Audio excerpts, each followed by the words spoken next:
CZ explains Binance's $500 million hack, Bitcoin falls after the release of the job report, and is Citigroup getting into crypto? Stick around to the end of the video to find out. My name is Frankie Candles, and this is your nightly crypto news wrap-up. Let's get it.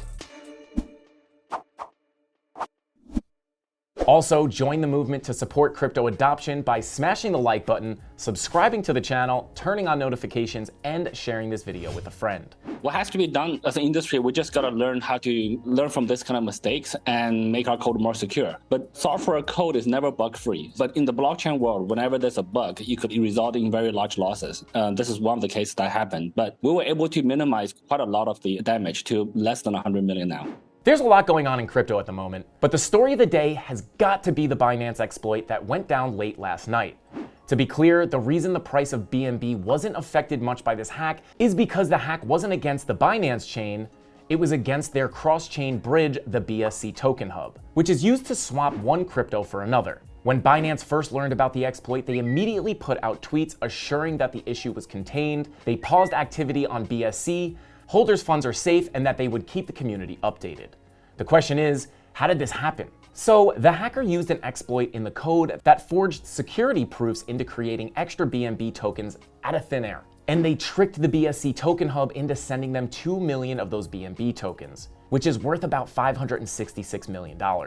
When the hacker tried to watch the money, the validators halted the chain, leaving around 429 million on the BNB chain itself. Using Venus, a lending protocol on the BNB chain, the hacker used the stolen BNB as collateral to borrow about $150 million in stablecoins. 7 million of that froze before it could get transferred. 6.5 million of that 7 million was frozen by Tether. Anyway, once they got the stablecoins, the money was spread around several other networks, with 53 million of it sitting in this Ethereum wallet.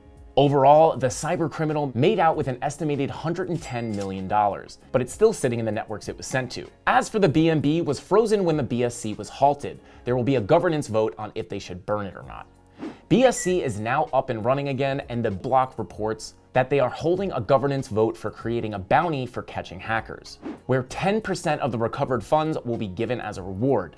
There will be a bug bounty program that will pay up to $1 million for each bug found on the BNB network. I wonder how many hackers will reverse engineer hacks and get paid to discover themselves. Mwahaha. Let's pass it over to Frankie Candles for a market watch.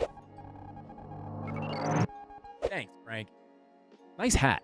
All right, guys, let's jump in and do a little market watch here. We've got Bitcoin coming in at $19,568, down about 2% on the day. We've got Ethereum coming in at $1333, down about 1.7% on the day. Now, I do want to bring you guys over to the Bitcoin chart, as we have taken a little bit of a tumble off of the job report that we got this morning, and we are currently below our key level of support that we were talking about yesterday, and that is the point of control coming in at 19,771. This is the level that I am watching closely, because as we remain under this level, it is showing that bears are in control, and that it could be possible that if we lose some of these other levels below us, and it could be possible if we are not able to hold this local golden pocket, that we will work our way back down towards the range lows at about 18,825, and that is our value area low. As of right now, we are looking to print a green dot on the 4-hour chart,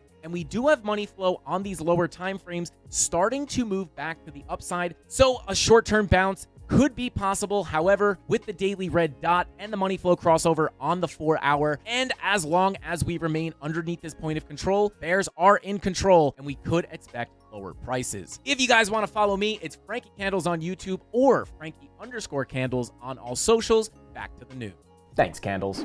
It's funny how sometimes you can look at a chart and see the exact moment bad news came out. Today, the bad news was the jobs report, which comes out on the first Friday of every month. As you can see in the charts, the news caused Bitcoin to plummet as a direct result of the DXY pumping. The job report itself showed that employment increased by 263,000 jobs for the month of September, which is the lowest monthly job report since December, hence the negative price action. Staying on top of these releases is very important as a trader, and I have them all attached to alarms in my calendar, so I'm prepared for the expected volatility hours before it happens. This includes Fed meetings, job reports, CPI data, things like that. Trading this news can be a little bit sketchy sometimes, but as long as you run a tight stop loss and have a good idea of what direction the news will take you, you should be pretty good. Here's another pro tip. Next Thursday, CPI data for September will be released at 8:30 a.m. So go ahead and set those alarms. Banking Goliath, Citigroup has been on the sidelines of crypto for quite some time, as their institutional competition like JP Morgan, Goldman Sachs, and Fidelity have all been getting into the crypto game in one way or another. Citigroup, not wanting to get left behind, finally joined the party. They're not to the level of offering crypto to their clients or anything like that, but they did help out in a seed funding round for a Hong Kong-based digital asset firm. The firm, known as XAlts, who wants to launch mutual funds and ETFs connected to digital assets, received $6 million from the funding round.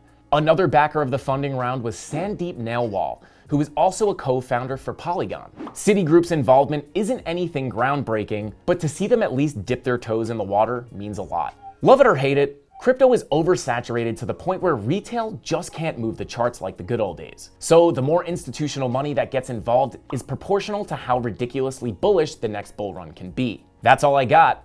Be blessed. Frankie Candles out.